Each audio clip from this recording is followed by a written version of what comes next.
I remember spending like $110 on a Fossil.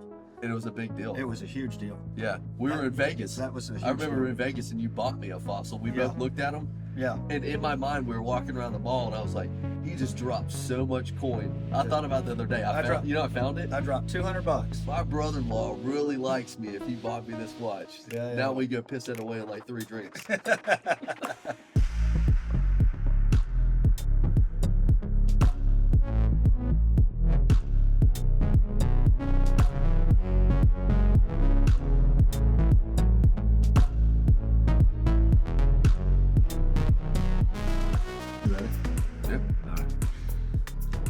Welcome to our YouTube channel, The Watch Bros, and this is our very first episode, so bear with us. We're probably going to do a little bit of umming and eyeing and all the things that you're not supposed to do, but I promise that we'll get better over time. So, really what we want to do is we want to carve out our space on YouTube in the watch community. And we want to talk about watches really from a hobbyist perspective. This is Michael, I'm Jason, and we both have been into collecting watches for, I'd say, over a decade now. And that journey has gone from very simple watches to different types of complications, to funky watches, to gold watches, steel watches, the whole gamut. I've not dove into like a grand complication yet. Michael has not either, but those are some pieces that we are eyeing. Of course, it takes a lot of resources and a lot of time and thought before you jump into a big piece like that. But we do have a ton of experience in watches, and we think that we have a perspective that we can share and build a community around on YouTube. So that's the reason that we're here. We're gonna name our segments. So this segment is really going to be called Between the Lugs, and it's going to be, the pulse of what's going on a regular basis in the watch community among watch manufacturers and watch houses.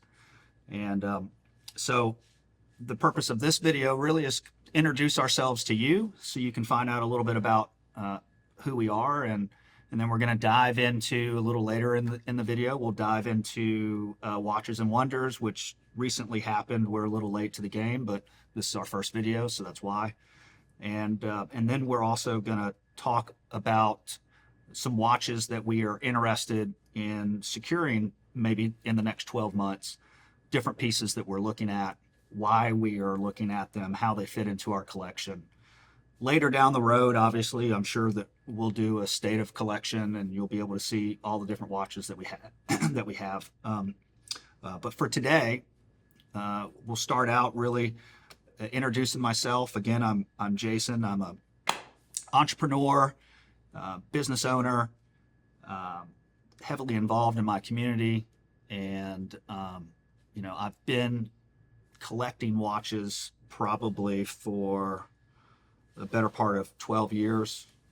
I had watches before 12 years ago, but I would say that that's really when I got into watches and really started collecting.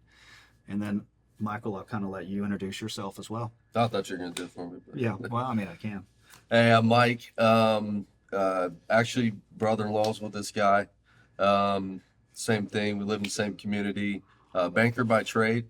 And so that's my day job. And I'd say in terms of watches, been about 34 years. I'll come back to my very first watch that we'll talk about here in a little bit.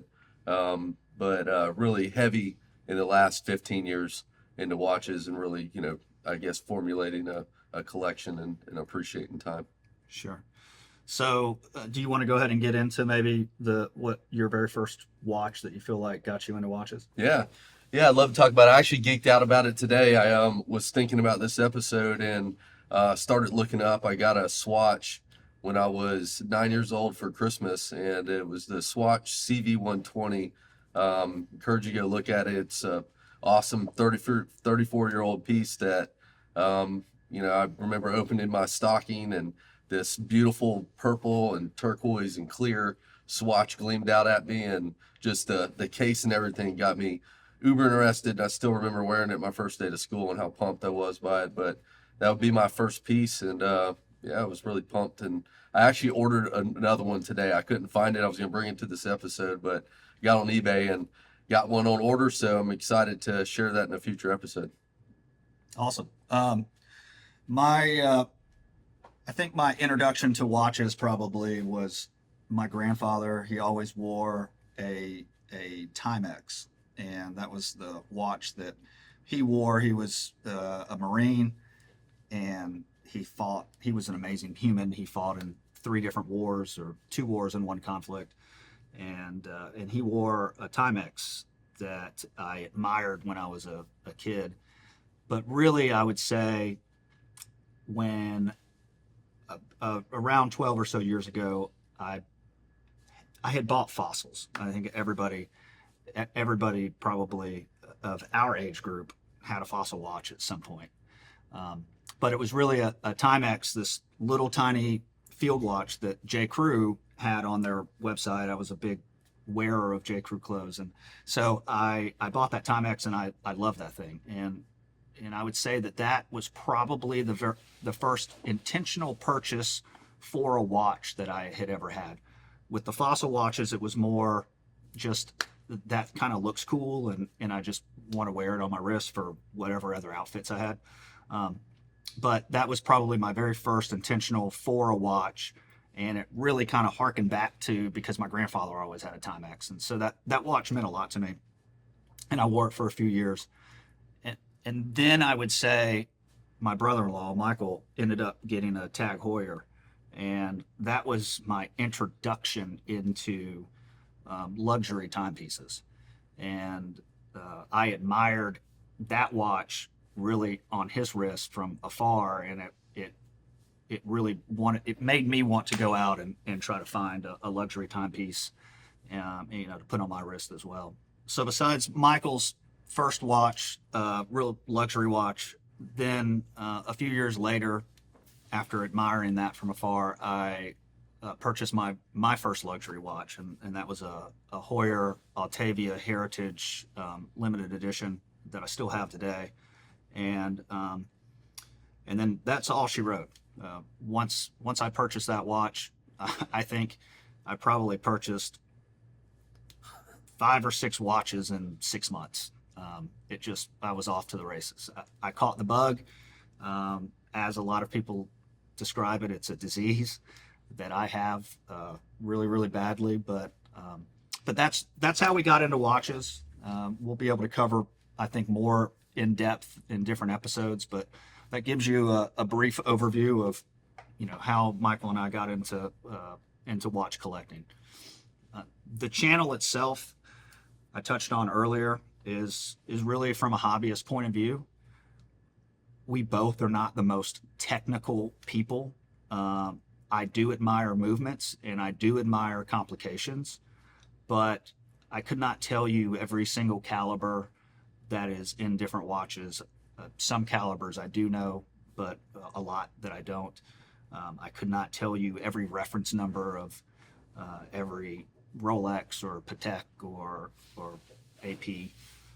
Some of them, again, I do know, but I'm more of a hobbyist, and I'm always learning. And so I think that most people that are watching on your side, as when I watch YouTube, most of you are hobbyists as well. And I think that's something that's lacking on the YouTube space. There's a lot of technical guys out there, and we don't necessarily want to be that as a YouTube channel. So the way that we're going to cover is just really from the same point of view that you probably have. And I think that that's something that you can appreciate and hopefully get some value out of. If there's anything else that you feel like also that you want to cover. Yeah, I actually more or less so than Jason. I'm more of the aesthetics guy, unfortunately, but that's where we kind of round each other out. I'd say that, a lot of times he'll, say, hey man, why don't you church your collection up a little bit? Like everything you have is divers. And again, I cater to the aesthetic side first, good, bad, or indifferent. That's kind of, the difference between us. We get a little more technical, and sometimes I'll call Jason and ask him what he thinks about a watch, and he'll challenge my thought process. So hopefully do that for you here on the channel as well. If you're thinking about buying a certain piece, maybe we can bring some perspective that you didn't think about. So I always appreciate that when I'm watching YouTube and I can hear some different opinions on different pieces. Yeah. I think before we dive into maybe some watches and wonders coverage, we'll do a wrist check. Today I have my Omega Speedmaster Professional on. It's the reference number 311.30.42.30.01.005. Specifically, that's what's on my wrist. So it's a long reference number, but that's what we got. As most of you know, the Speedmaster was the first watch to go to the moon, worn by Buzz Aldrin in 1969 on the Apollo 11 mission. The interesting thing is that NASA tested 3 watches, actually. They tested the Rolex Cosmograph, reference 6239, the Longines Professional Chronograph, 242T, and then, of course, the Omega Speedmaster, the Ed White reference number 105.003, that had the caliber, the famous caliber 321 inside of it. And it was named the Ed White because he was the first one to take it on a spacewalk in 1965 during the Gemini 4 mission. So it's a piece of American history. It's a watch that I really enjoy wearing. It's an icon, and I'm kind of into iconic watches. Whether I love the brand or maybe have some angst about a brand, sometimes I can overlook that just because it's an iconic piece. And so in my collection, I've got a few of those. To me, this is more interesting than just about any Rolex that's out there. I do enjoy Rolex and I own some Rolex, but there's just something very unique about this. The way that the bezel is designed, the way that the case is designed. This is different than the original that went to the moon. This has got twisted lugs, while the version that went to the moon had straight lugs. But it's just a beautiful case design, and it's an absolute strap monster. You can throw anything on this, and it just looks amazing. So you can really up your watch game by having it on bracelet, by having it on a leather strap, by having it on NATO. I wear it on a lot of different NATOs, and it's something that I really enjoy wearing and am proud to have into my collection. What about you? What's your watch you're wearing today? I'm rocking the Breitling Norton Premier, and I'd say it's probably one of my favorite. I've got 50, 60 watches in my collection. I love the reverse panda. I love the gold accents on it and the numbers. I think it's just a beautiful piece, as well as the suede strap on it is probably one of the pieces that set it off. Really accents the gold tones in the numbers on the watch. And again, it's just a piece that I own 2 Breitlings, and I know they have a ton of great models.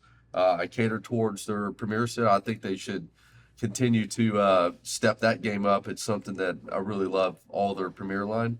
And again, their Nortons they've been special. I like motorcycles on the side too, so I got a great appreciation for how they've crafted this watch to kind of have that heritage, throwback feel to it. So just a all-around awesome piece that I really enjoy wearing. It's probably honestly one of my favorite watches. Yeah. So Breitling would be one of those brands that I maybe have a love-hate relationship with. There are some Breitlings that I really admire. This is one of the Breitlings that I would suggest anybody have in their collection. It's an absolutely beautiful piece. It's a duo chronograph, which I'm not a huge fan of, but the way that they've laid this dial out, that combination looks just stunning. And then that band that was chosen by Breitling is just perfect for this watch. Yeah. It's one of my favorite OEM bands that I've seen on just about anything. and that definitely is an amazing piece for sure. Yeah, I mean, even down to the details, how they, cut the strap where it hugs the body of the watch. I mean, they've done a great. This is a bang up job. Yeah, it's elegant yet sporty. It kind of covers a lot. You could wear that. You could wear it the way that Michael has it. The way he's dressed now, it fits that really well. But you could also wear this because it's on a leather strap, and because it's steel. You could wear this with shorts and a polo, and it still rock it and still look good. So it's a really cool watch. I have always admired that watch. Yeah. So, outside of our wrist check and outside of the introduction, we just had Watches and Wonder 2024, and I think there's too many watches to cover, but I do think that each of us have three watches that we've decided to pick out as the ones that we admire the most, the ones that we're most excited about, and then we have three watches that were really disappointments for us. I'll go through my three first, and then Michael, you can go through yours. Then we'll go through the three disappointments. I'll go, and then you can go. So the very first watch that we're looking at is and I may murder this. I'm not French, and my accent is not the best. On top of that, Jesuit Lecoute, the duometer chronograph Moon, and for me, this marries high precision with a celestial complication. So I'm a sucker for moon phases. For whatever reason, I'm just attracted to them. I would scoop up almost any moon phase watch if I could afford it. And so for me, this ticks a lot of boxes. It's a new caliber that they've put into this piece. It was just developed for this watch. It's the caliber 391. And JLC engineers really started from the ground up and developed a fully integrated movement. And it combines a manual wind mono pusher chronograph with a moon phase, with also day and night complication. So it's an absolute beast of a watch. And the technology that's packed into this piece is really robust. Its dimensions are 42 millimeters by 14.2 millimeters thick. You can get it in rose gold or platinum. It has a 50-hour power reserve at 3 hertz. And the rose gold version retails for $70,000, which is not cheap. And the platinum version retails for $86,000. But that is a ton of watch at this price point. A lot of value. So, when you look at the competitors, if you were to look at who are they competing against, they're really competing against the Holy Trinity. They're competing against AP, Patek, Vacheron. And I would say that, if you were to look at least AP and Patek, you're going to pay an additional $30,000, $40,000, $50,000, probably for something that would be similar. So you get a ton of value out of JLC, which everybody knows is the watchmaker's watchmaker, and it's just presented so beautifully. I love the way that the crystal curves off on the side. I love the platinum version specifically for me. This salmony pinkish dial.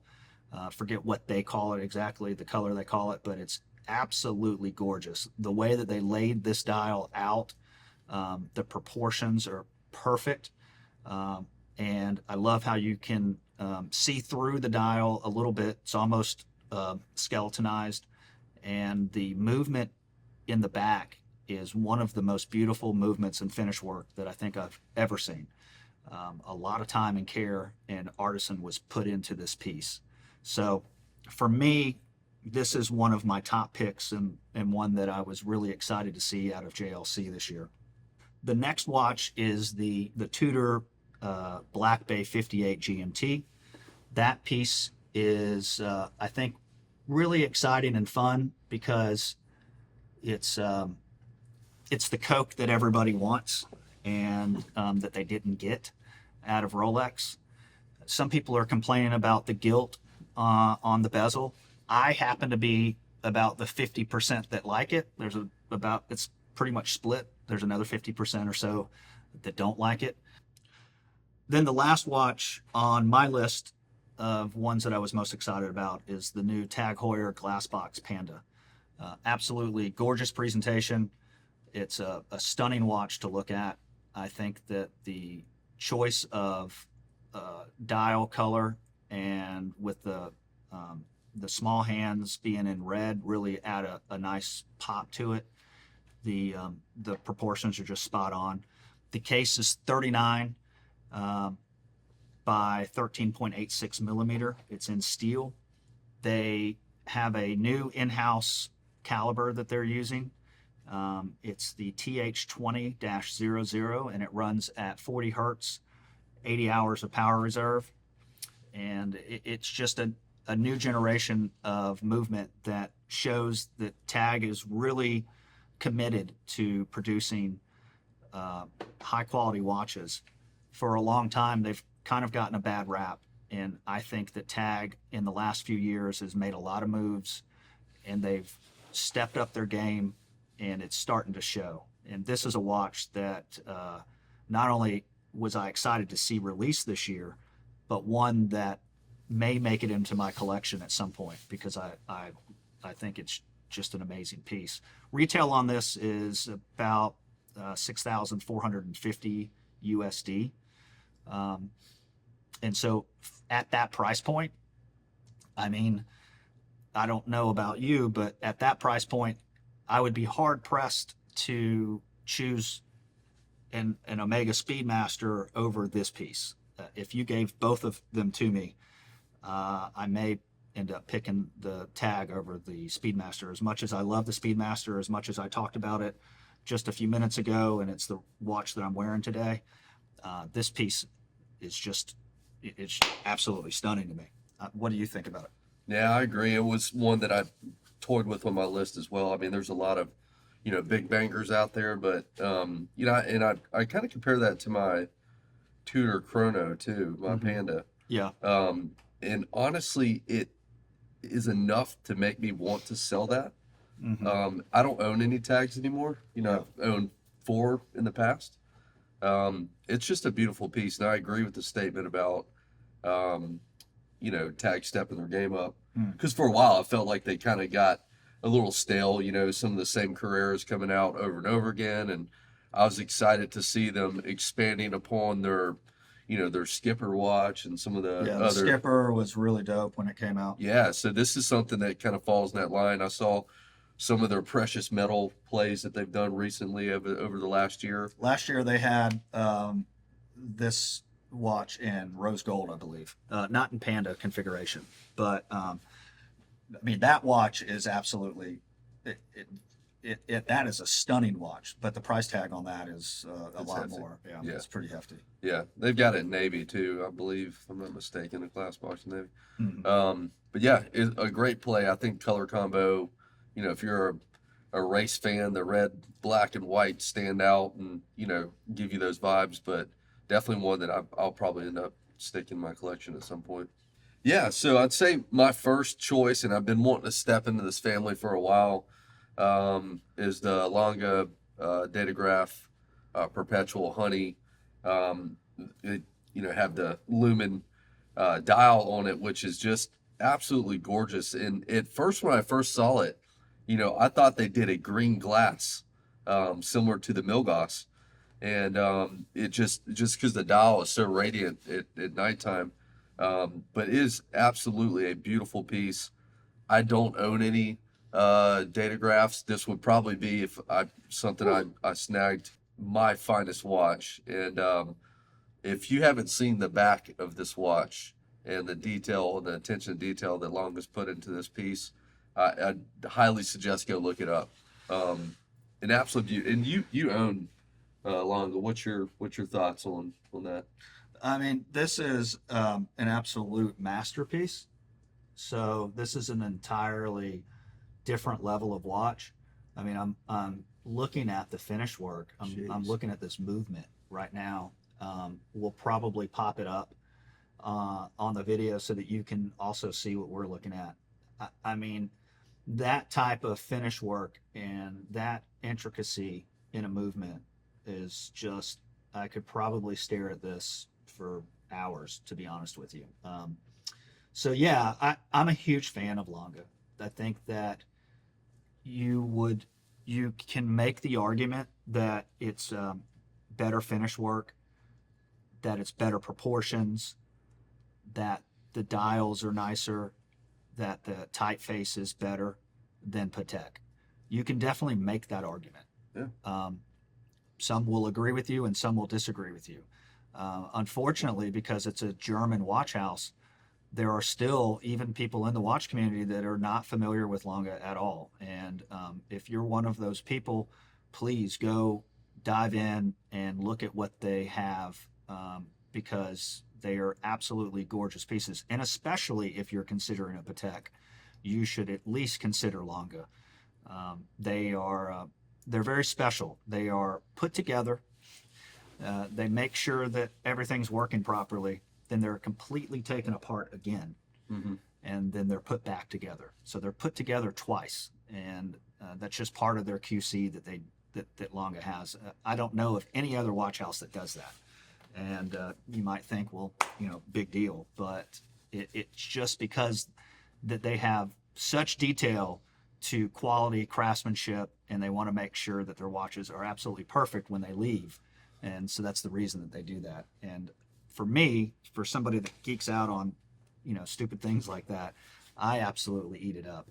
The price tag on this watch, I believe, and I'm not sure, Michael, if you looked it up or not, but I think the price tag on this watch is $620,000. So this would be a grail piece for sure for, I'd say, almost anybody.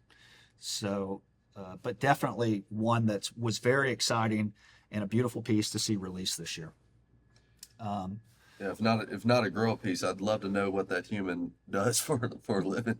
Yeah. And If this is just a regular watch in your collection, yeah, God bless you. yeah, you got hooked up. One more piece that we will mention, or that we'll mention, is the color of the proprietary metals that Longa uses. Yeah. Are absolutely beautiful. I mean, you're talking best in class. And I haven't seen this specific watch in the raw, but I would imagine that their honey gold is absolutely beautiful. Yeah. So definitely one that I paid note to. My next watch is the same Jason already mentioned, and I would be duplicating if I didn't say the JLC Salmon Dial is probably one of my favorite watches that came out in Watch and Wonders. Again, from a more of aesthetics point of view, I think that dial is probably, I would put it and stack it up against Patek Salmon all day long. Different, totally different watch, but dial colors is something that I'm looking at, and it's just, they hit every mark for me. Go ahead. No, I mean, just look at the finish work on this. So we just saw a masterpiece from Longa, and then you take a look at this watch. And while it may not be quite to the level, it is right there for $70,000 compared to $620 or virtually a tenth, or $86,000 if you want it in platinum. Yeah. I mean, this movement is something to just geek out on. To be honest, it says that it's got two separate barrels and an independent mainstring drive, timekeeping and complication. It's integrated into a single caliber and escapement. The flying seconds begin spinning when the chronograph is activated, allowing timing to 1/6 of a second. So this caliber is extremely accurate, 1/6 of a second. And to sit here and you can see the two barrels in the movement in the case back, and the finish work is it's just almost perfection. So when you compare those two watches and what value you get from JLC. Now listen, $70,000 is nothing to Still sneeze a at. lot, yeah. I mean, that is a ton of money. That's a ton of money for a lot of purchases, but especially a watch. But when you compare those, it's relative, right? When you compare 620 to 70, again, I'm just hard pressed to find another watch of this caliber for $70,000. Yeah, yeah, totally agree. I think it's just a special piece, and I was kind of torn with Watch and Wonders. I cater on the side of, I'm sure a lot of you are Rolex fans, and I'm a little more forgiving, and you'll learn that from watching more episodes with Jason and I than probably Jason. Um, but there's a lot of disappointments. We'll talk about those soon. Um, I would say that these two kept me in the game and kept me interested with Watch and Wonders. And the third one I absolutely love, and these aren't stack ranked in any specific order. I'd say the third one probably more so in something that I could technically get my hands on. Something that's attainable. Yeah, right. So something that wouldn't kill me. I wouldn't have to get a divorce because I skipped the mortgage for 2 or 3 years. Is the Vacheron green dial overseas. Absolutely stunning. Again, another great play by Vacheron. I love their blue dial. The depth of their blue dial is absolutely amazing. I've seen it in person. It's mesmerizing. It's the best blue dial in the game. It is. It absolutely is. And I was nervous for them about a green dial, but I really, and I haven't seen this in person, but if they can do this well with pictures, I can only imagine. And that's how I felt about the blue.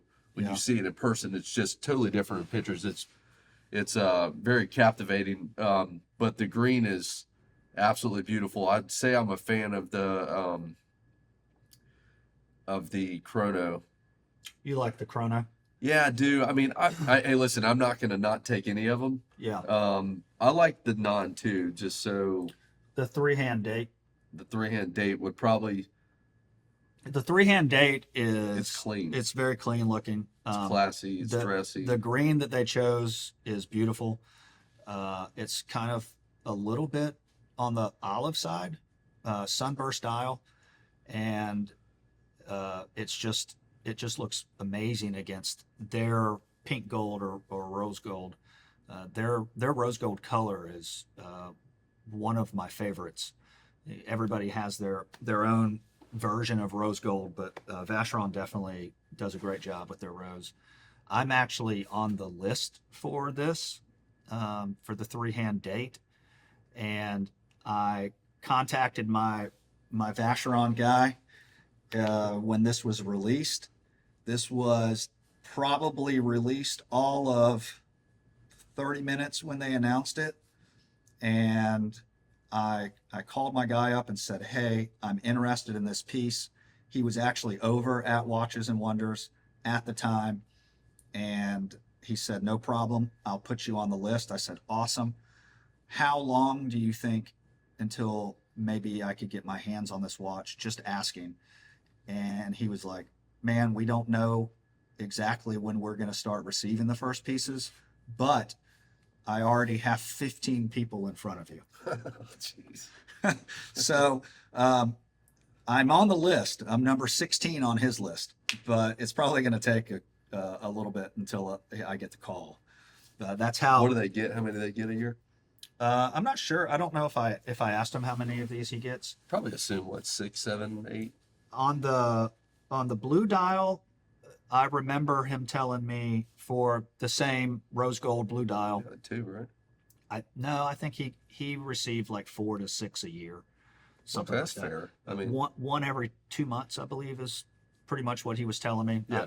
I've talked to him multiple times about a bunch of different Vacherons, and I believe for where he's at, that's what they get. Some may be less, some may be more, but I don't know if the green is going to be as frequent. Time will tell on that. yeah, it's beautiful. Let's say that it was, then I'm looking at a little over 2 years until I see one. Yeah. If that's the case. Well, if you don't want him when he comes in, you got a guy. Yeah, I know. We know a guy. Yeah. Yeah. I don't know what retail on this is, but What's the blue? 60? the 50? blue is like 68. Yeah. I think. So I'm sure this is priced in the same. 72 of it. Yeah, I might be off a few $1,000s, but I believe that's around where the blue's priced at. So I'm sure this is probably about the same. If we want to look at watches that we were disappointed about, one that I was majorly disappointed in is the 18 karat gold Tudor Black Bay 58 on bracelet. That watch already exists. They simply just put a gold bracelet on it. But I think my question is, when I see this watch, is who the hell's buying this watch? I don't understand who this watch is for. It's not a substitute for a Hulk. It's not even close. It doesn't. Maybe it would be a substitute for a Hulk if it were the right green, but it's not. It's not close to the same. It's not a sunburst dial, and it's a gold watch with a gold bracelet, and the price tag on it's $32,100 USD. No. So for $32,000, do you really want to buy a Tudor, or do you want to just step up and get a Rolex? Or get a Lunga, or get something that. Let's just talk Tudor Rolex though. Jeez. At $32,000, I'm just gonna go buy a Rolex. Yeah. I'm gonna go buy a solid gold Rolex. Period. I don't know who this is for. If you're spending 32, then you can spend 48. You know, I don't. Especially 32 on a Tudor, you probably can step up to a lot of watches. Yeah. So I'm just confused. I don't understand who it's for. It's 39 millimeters by 12.7 millimeters thick. Again, yellow gold case and bracelet. And I just think, for me, this watch is really overpriced. You know what I think they should have done is they should have made this stick with the Tudor value, like, you know, the old school. Hey, this is the. Well, I hate using that word, poor man's Rolex, but it's for the guy that can't walk and get the Rolex, but they can afford it's 16 to 18K. That may have been priced right? Because I know there's other houses that do solid gold in that kind of ballpark. I think they just missed the mark, honestly, on it doesn't have a special movement. It doesn't have anything that like stands out that warrants it. And then you're missing the, you know, if you're going to hit a guy like me, you're missing the whole, you know, brand piece. Not that Tudor's a bad brand. Tudor's great. I own Tudors, but I'm with you. 32K is just, that's outrageous for. This is not a high horology piece. And yeah, it's gold. Obviously, that's the reason that it's hanging a $32,000 tag on it. But it's not that the watch is ugly. The watch looks fine to me. It's the price, and that's what I take exception with on this. There's a dozen easily other watches that I would buy before this. There's 50 other watches I would buy before this, all in the $25,000 to $45,000 range. I think it hangs with some level of disappointment as well, because, you know, that was a buzz. I think it was last year, not this year, that they were, after they ended the Hulk, when did the anniversary of the Hulk, they were gonna, you know, there was a buzz of the kind of like hype. We think this is gonna be a watch that I saw a lot of sketches of a solid gold Hulk come out. So it's kind of disappointing too. Yeah.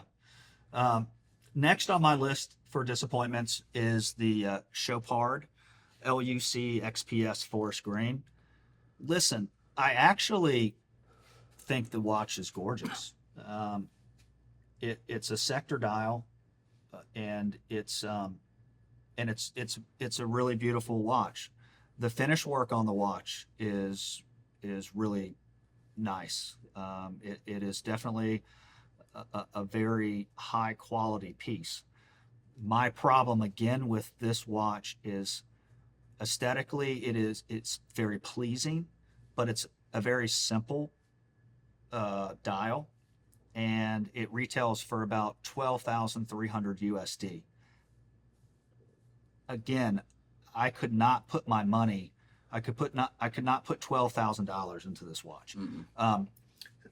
An alternative, look it up if you have time, would be it's not obviously the finish work, and it's not an in-house movement. It's an ETA movement, But look at the Baltic prisms.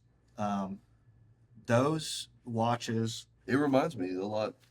it reminds me a lot of it. Yeah. And you can make the argument that the dial is more aesthetically pleasing than this dial. Yeah. And it's $1,100 USD.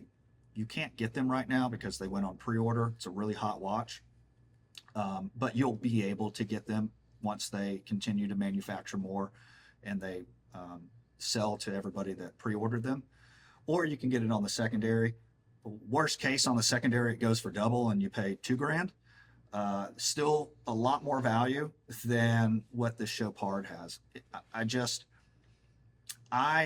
Chopard, for me, when I think of Chopard, they are they're a fine watch.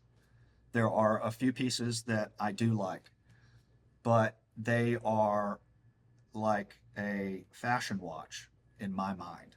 A lot of their pieces to me just kind of speak to a fashion. Well, similar to Gucci and some of the other, Gucci makes watches and nicer than Gucci, but like LV makes watches. Yeah, and LV actually makes a fine piece.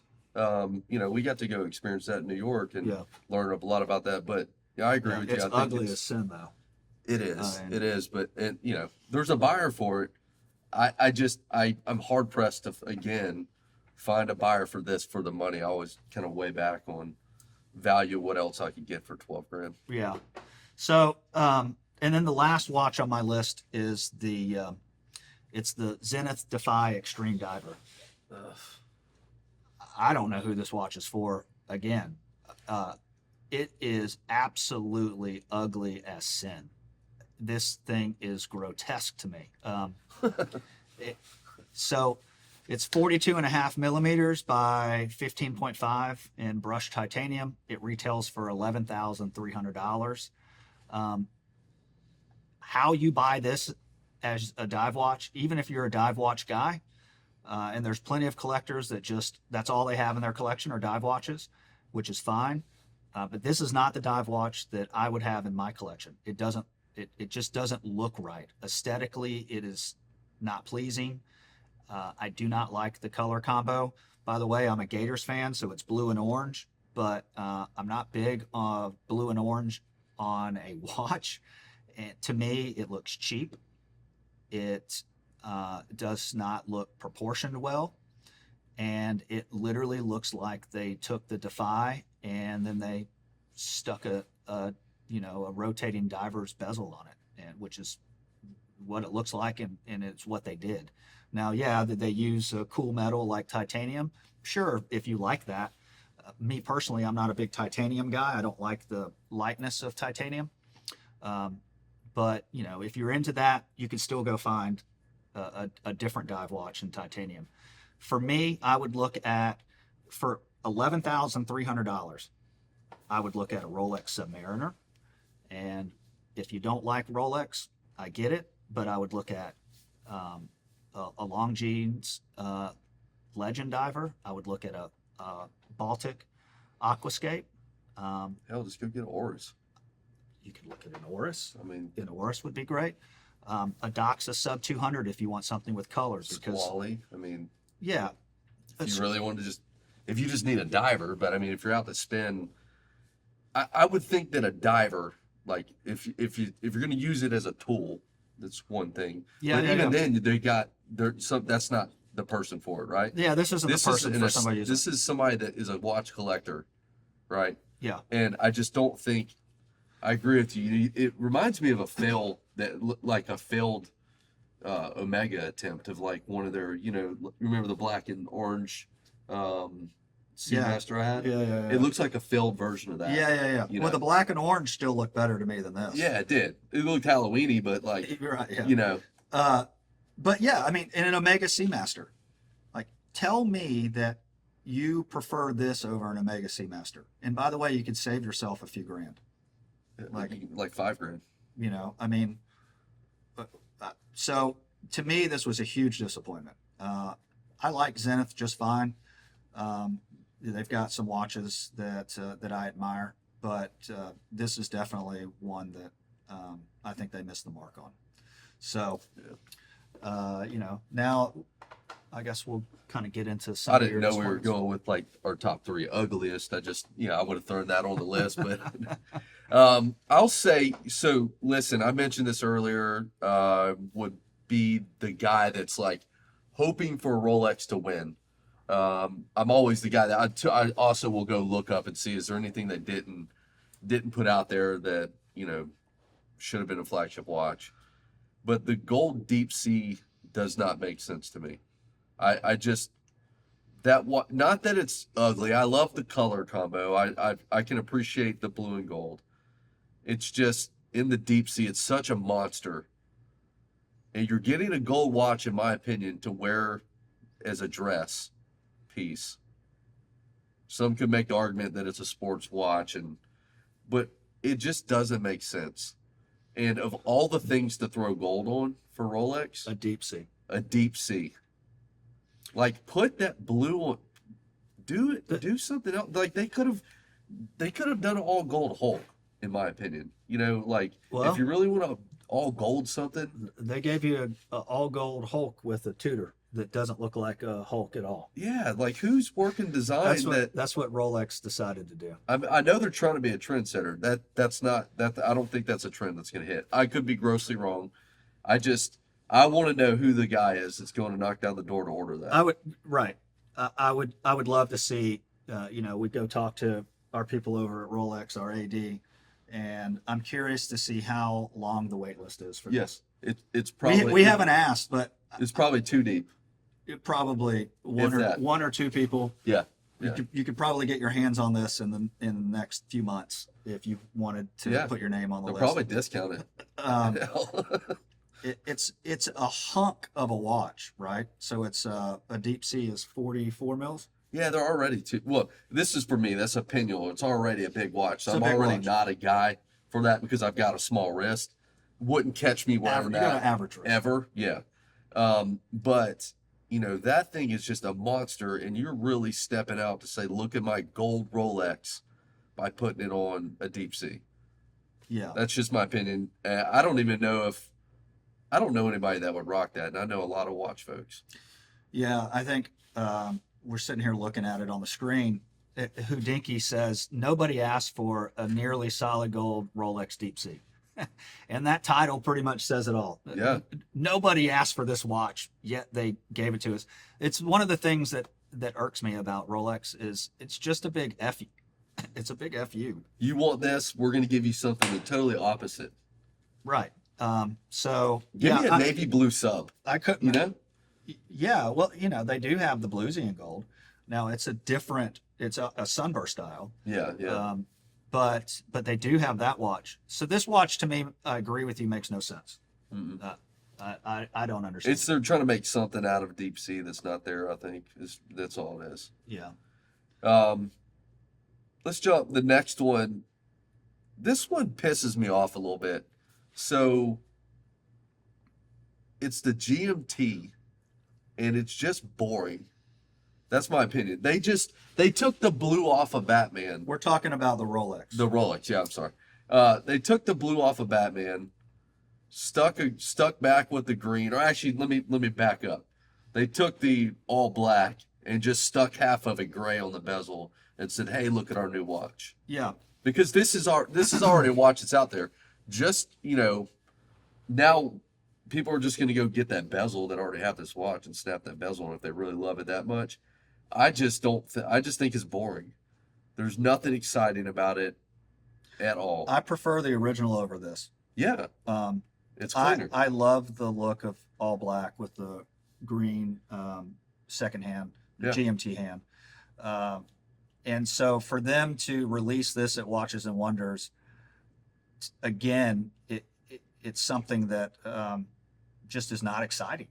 What's exciting about it? It's the same watch, nearly the same watch. And they took the bezel and half of it is gray and the other half is black.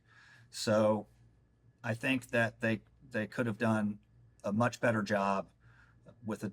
And again, this goes back to Rolex too. Listen, Rolex, the other watches at Watches and Wonder, even the Chopard that we talked about, they're kind of pushing the boundaries on complications. They're pushing the boundaries on finish work.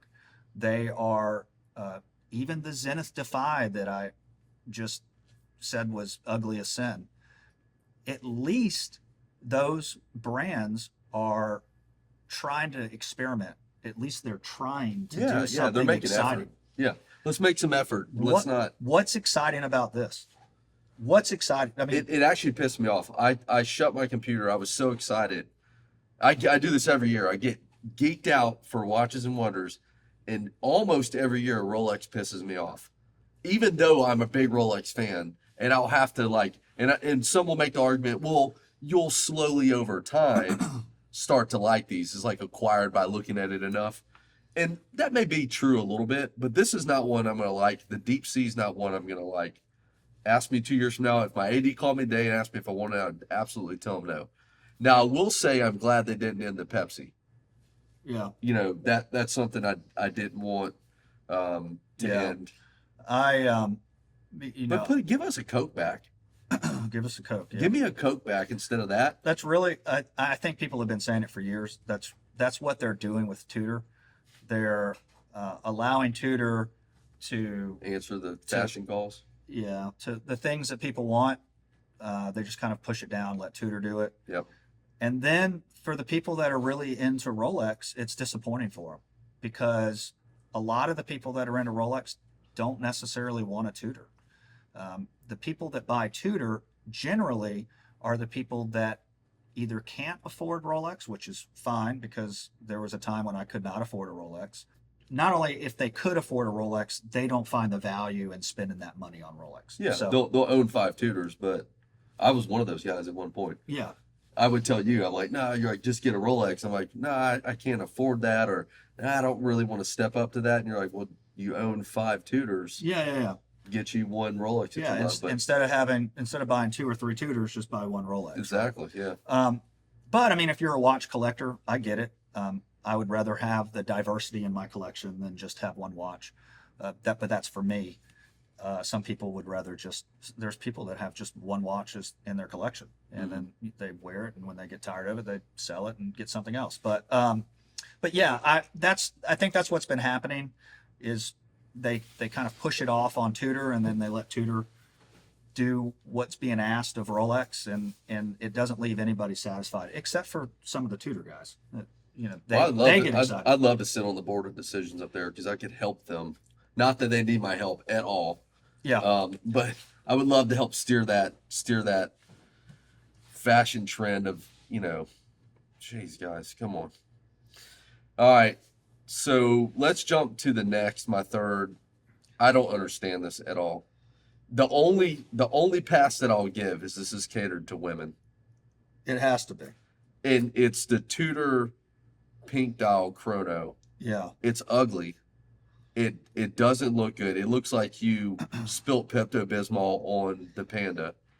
And even then that color would probably look better.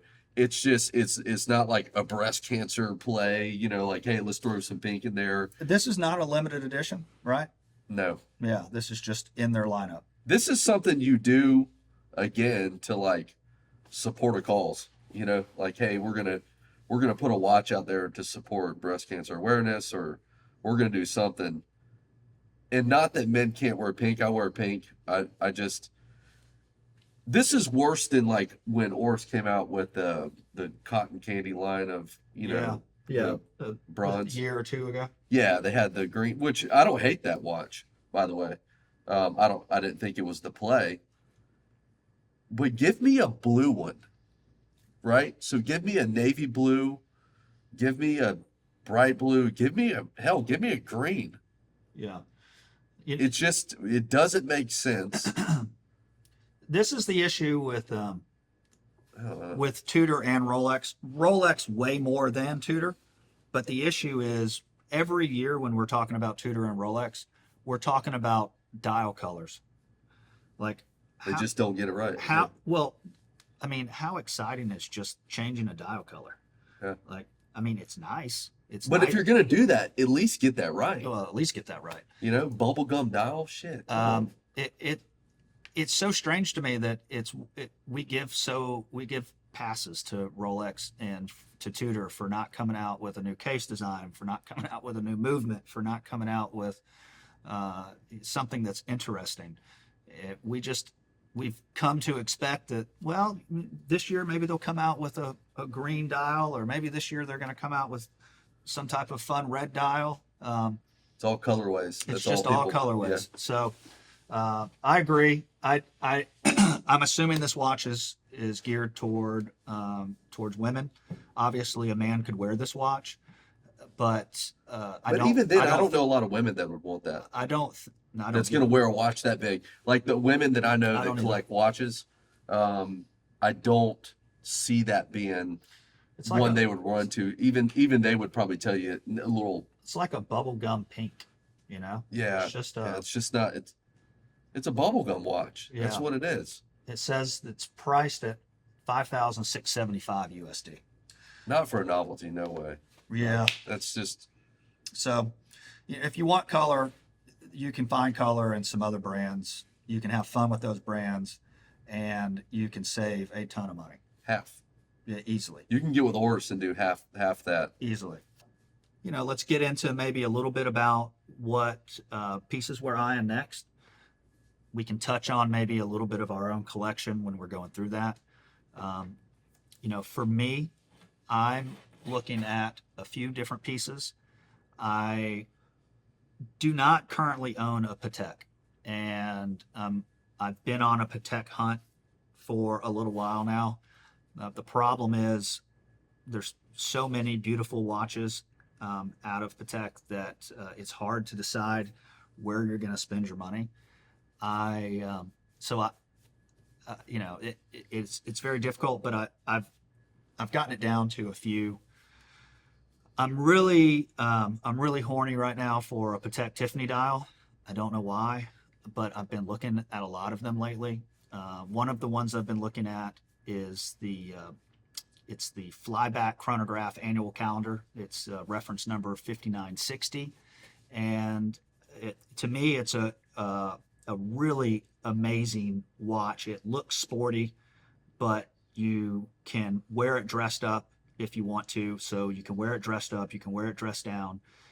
The layout, the way that they have the layout for their annual calendar is really nice. It's very easy to read, and aesthetically, it's got a beautiful case design. I'm big. If I don't like the case, then I have a hard time wearing the watch, and definitely have a hard time wanting to put my money into it. So that case design out of that 5960 is one that really speaks to me. And so that's one of the watches I've been looking at. And really where it would fit in my collection is I do own another annual calendar. I own a Longa Enzuna 1815 annual calendar.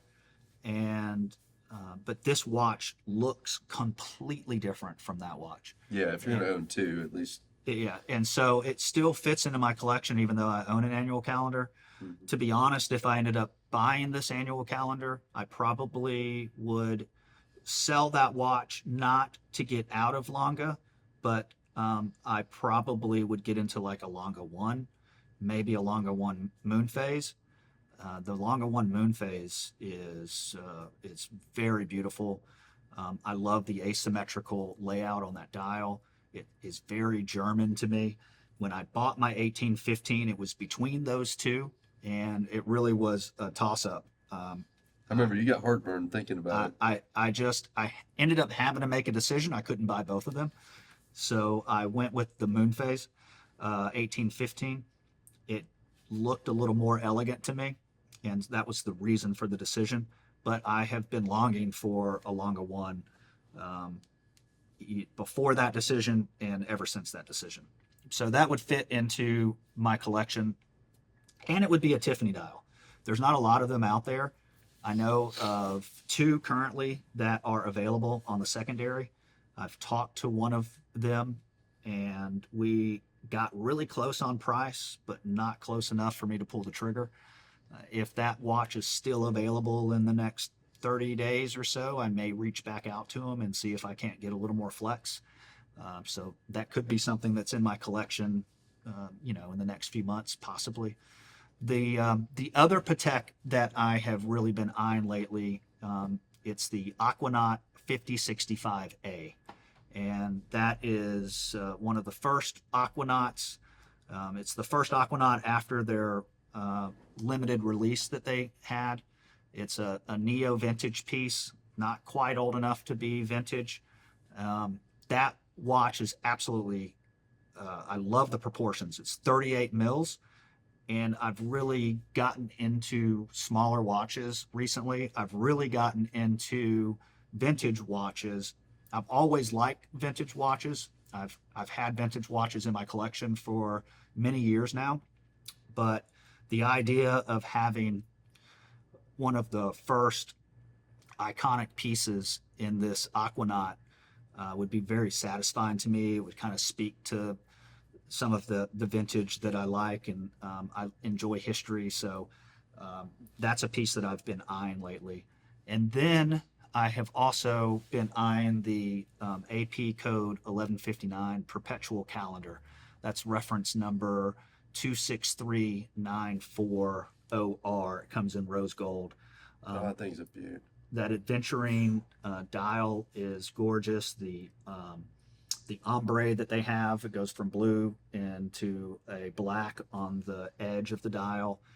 The layout is very readable, and I do not own a perpetual calendar currently, and I am also horny for a perpetual calendar. I don't know what it is about that complication, but to me it's just one of the coolest complications. Very usable complication, and it's something that I have just been eyeing for a while. Again, another piece that I've come close to getting in my collection. I just haven't been able to get it to the right price yet. That's half the fun, though, right? Like, especially when you're going The hunt, secondary. the hunt is like the hunt's half the fun. It's half the time I get it, and then like literally 5 days later, I've seen a bunch of memes online where a guy's like geeked out, and then the cartoon character's like depressed because they got the watch. But yeah, Yeah, the in the last watch, really, I think we were probably looking at just 2 or 3. I'm gonna do 4, and I'm also looking at the new Calatrava reference 5212A. It's their weekly calendar. To me, it's a really cool watch. I actually was presented to buy that watch about a year ago, and I turned it down. I'm kind of kicking myself now that I turned it down. And the reason that I turned it down was because I just had my eye on an Aquanaut. That was really the first watch that I wanted to get into with Patek. I also love a Nautilus, obviously. Well, not obviously, but I love Nautilus. But there's something cool about the Aquanaut being like the ugly cousin to the Nautilus that, for whatever reason, I really have an affection for. So I turned down this because I thought that I was going to have an Aquanaut by now, and I wanted to save those funds toward a purchase of that. As it happened, I ended up buying an AP instead, and here we are a year later, and I still don't have an Aquanaut. And I really do think that the weekly calendar is a cool complication. I love the layout that they have on that dial. It's very usable for me. I very much can use that complication while I'm traveling and for scheduling. It could keep me on task. It's a daily wear and a real complication that's useful. So because of that, I'm now on the list for that at Patek, and hopefully within the next few months my piece will arrive, and it'll be a new addition to the collection, and hopefully that will get me closer to being able to get an Aquanaut at retail instead of having to source it on the secondary. So those are the watches that I am currently eyeing. What about you? all heavy hitters, my man. Yeah, so mine probably aren't that big, but still pieces that I think would round out my collection. When I think through, I want a rose. I want a solid rose. I always say it wrong. I say glashute. Glasuta. Yeah, let's go with your version. The Glasuta Panamatic Lunar rose and green. It's a toss up with rose and green versus rose and blue. Yeah. I love them all. Actually, I like the rose and black and I like the rose and white. I think it's an absolutely beautiful piece. And so where I get the value is I think also about Longa, and I love Longas. That's like one of my favorite watch companies out there. Um, Glasuta has that vibe. That's where I'll put it.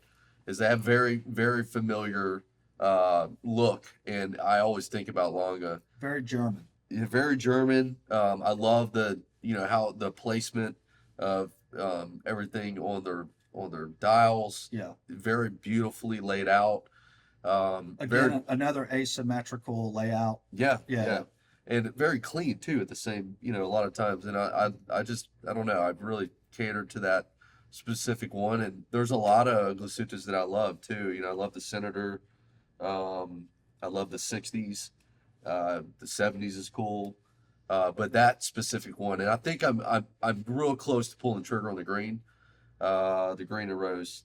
I'm a sucker for green, and like I've got and y'all see this on future Episodes. future episodes. Gonna get that out. That a lot of my dials are green dials, and so yeah, that would be my first one.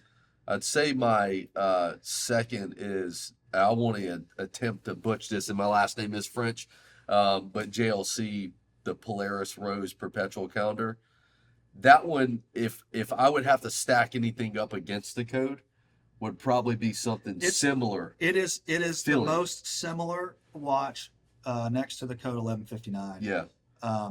And that Perpetual Calendar I've seen in the metal, I've had on my wrist, and again, that dial is breathtaking. Yeah. The richness of the blue and the way that it ombres into black is absolutely perfection.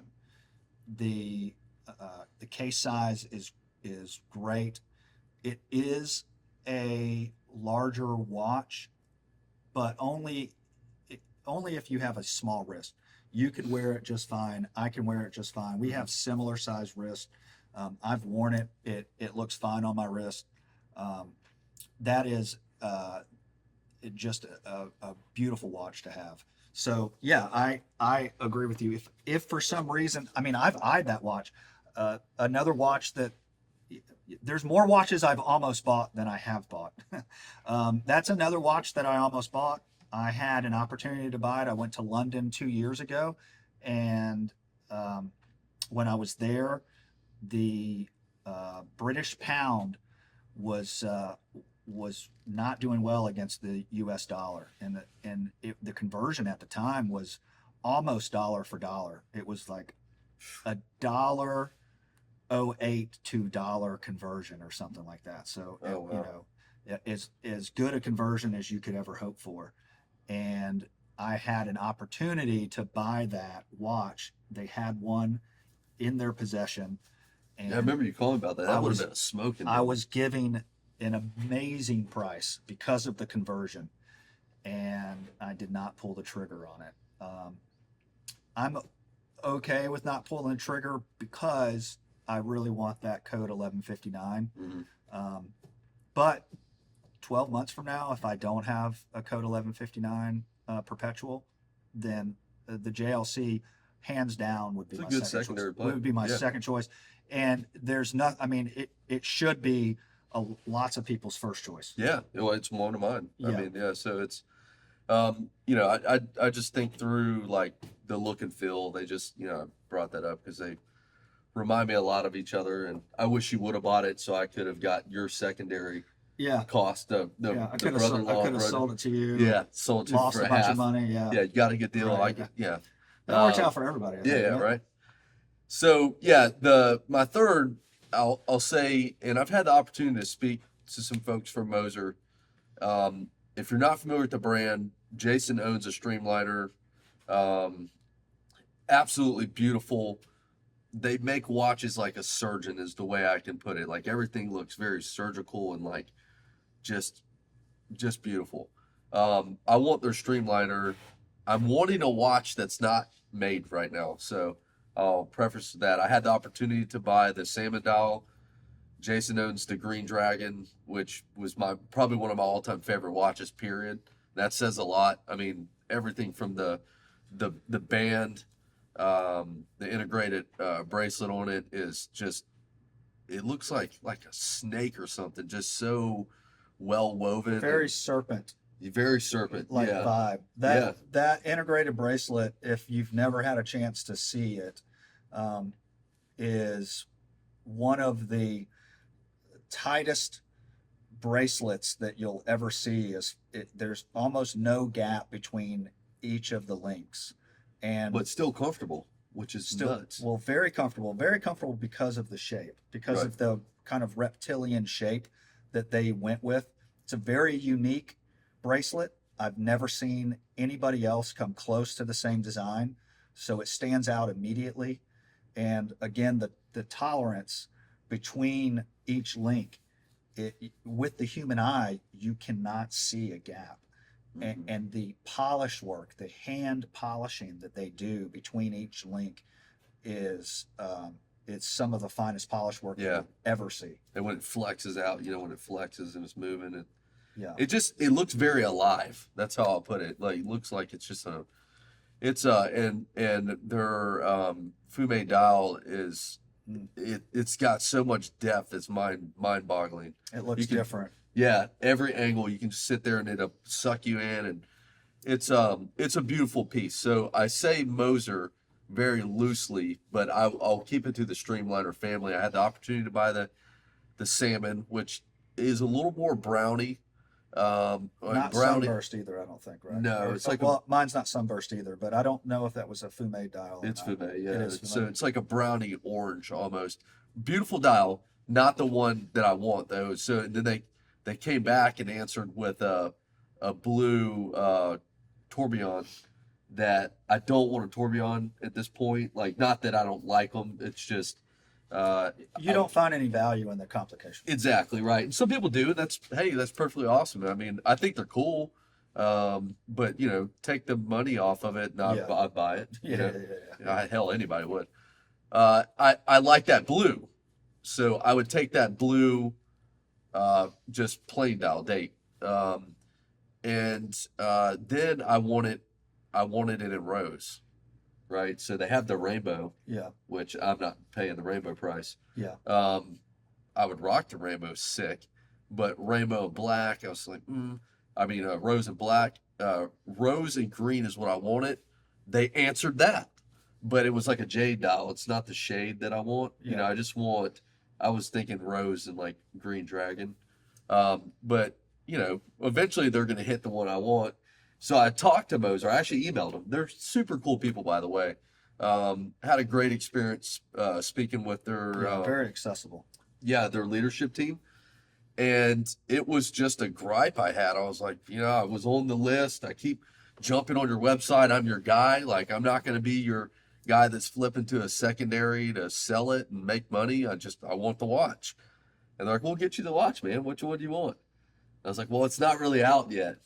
He's like, well, if you want the salmon, I got it for you. I kicked myself. I should have got it and had it as a holding piece until I got the Streamliner I want. But, I'll sit around and wait. It's not a have to have. It's just I really want it bad piece. Every time I look at yours, I'm like, damn, man, I should have got that salmon. It would have been pretty nasty. I've seen the salmon and green sit next to each other. Yeah. I'll show you the videos. Yeah. So I'd say that's one. So those are my three. That would be my last one. If I had to throw a curveball in there, hell, I don't even know what I'd throw. I know you had a fourth. I mean, there's so many watches that it's you always weigh out want versus need to round out the collection. I mean, are you into? I mean, you were talking about the Vacheron earlier from Watches and Wonder. Yeah, that'd be a great fourth. I think. The Vacheron, and I'd roll Vacheron green or blue. Yeah. Just eight. Steel. Gold. Steel is a lot more, accessible as far as price goes. Yeah. What's the steel? 8K, 9K? No. A steel is probably it's like $40,000. Oh wow, I'm way off. Yeah, 35 maybe, something like that. Huh. I was way off on that for some reason. Maybe I don't know what I was looking at that was 8 or 9K. Yeah, not an overseas. Yeah, definitely not overseas. Yeah. Yeah, I don't know. I like the rose. Yeah. I think I'd be big on rose and blue. I mean, I wouldn't turn down the opportunity to buy it. Yeah. You know. Yeah, I think that would be, I know that you don't have any holy trinity, so that's why I was throwing that out there. Obviously, you're, an admirer of Patek and AP both. Yeah. Those, for whatever reason, are a little harder to get than a Vacheron. And I kind of admire those from afar too, just because it's like, you start getting your hopes up on something, and I've visited quite a few Patek boutiques, and I was in the islands and did the, one was co-ran by Breitling too. Yeah. And they're like, yeah, you need to own 3. And I know there's some, each person runs, I'm sure they run into standards or whatnot, but I don't have an appetite to own 3 Pateks to get a Patek that I want. And I know folks that own them that have gone through that. So I would probably pay up. And if I was going to get like a Nautilus, just pay up. And that's what you always have to weigh out. Yeah. Like, do I pay up? And then technically, do I have one registered to me? Yeah. They were cool though. They were like, hey, if you own 3, I was even being kind of crappy. Like, what if I own 3 bangers? Like, if you own 3 that we can validate that you own. Yeah. I was like, well, I'm going to buy 3 pieces of shit for $2,000 and sit on the list for 20 years. Nah. But yeah, I think, and then to throw another one in there if I had to, the Vacheron that we looked at in New York, that thing is nasty, and that was gorgeous. One of us should have bought it. I can't remember what that reference number is now, but it was a skeleton, gray dial, half skeleton, like. Yeah, the dial was translucent. Yeah, that's what it was. Translucent dial, translucent gray dial, and it was beautiful. What was it? 60K? Something like that, yeah. 58 or something like that. Yeah, it was 58, right. 60K. I think it had a 5 in front of it. Yeah, I still think about that watch. That watch was. Yeah, it's a really good watch. Yeah, I mean it's a great watch. But again, that goes back to what do you spend $50,000 or $60,000 on? Is it that watch? You really need to be. That watch is for a lover of Vacheron. Yeah, that's true. That's who that watch is for. And while I liked it, and I thought it was a really beautiful watch, and the presentation was very nice. There's a lot of other watches in 50 or 60,000 that I would prefer to have. I think that's where I have a hard time. But I'm sure that would be a good episode. Yeah, hard time pulling the trigger. Yeah, and I'm sure a lot of our audience does that too. It's like, hey, I've got of course $25K to allocate, and you start looking, and for some reason one thing pulls you off. Yeah, and then you've 3 days deep in research on a totally different watch, totally different movement, style of watch, everything. And then you're 4 months and you still haven't purchased a watch. Right. I do that all the time. Oh, I like that one. Oh, but what about this one? Shit, I want them all. I mean, you want them all. Can't we just have them all, guys? Yeah, and at all price points too. It doesn't matter if you're looking at something at $1,000, or if you're looking at something at $3,000, or if you're $10,000. It doesn't matter. There's so, which is what's great about the hobby. To be honest, is there's a lot of variety, and that lends to a lot of decisions to be made on how you want to spend your money. Yeah, entry point for a lot of different people too. So it doesn't matter. Correct. I remember when my income level was dramatically different. I collected, swatches and G-Shocks and stuff like that. It's still fun. Yeah. I geek out on the different G-Shocks. Oh, bro. I mean, you remember that those? I still have 90%. I remember spending like $110 on a Fossil. And it was a big deal. It was a huge deal. Yeah, we were in Vegas. That was a huge I remember deal. in Vegas, and you bought me a Fossil. We both looked at them. Yeah. And in my mind, we were walking around the mall, and I was like, he just dropped so much coin. I thought about it the other day. I found it. I dropped $200. I'm gonna bring it in. I'm gonna bring it in. I found it in my safe, and I remember thinking, man, my brother-in-law really likes me if he bought me this watch. Yeah. Now we go piss it away in like 3 drinks. Times have changed for sure. Well, listen. So we're going to be doing this. We're going to try to do it once a week. We're going to get better. I understand that this might not have been the most exciting episode in the world, but hopefully you liked it. Hopefully you got a insight into what we like, and there's some alignment there, or there's some interest. But yeah, we promise to get better, and we hope that you continue to watch as we grow. And until next time, we'll see you soon.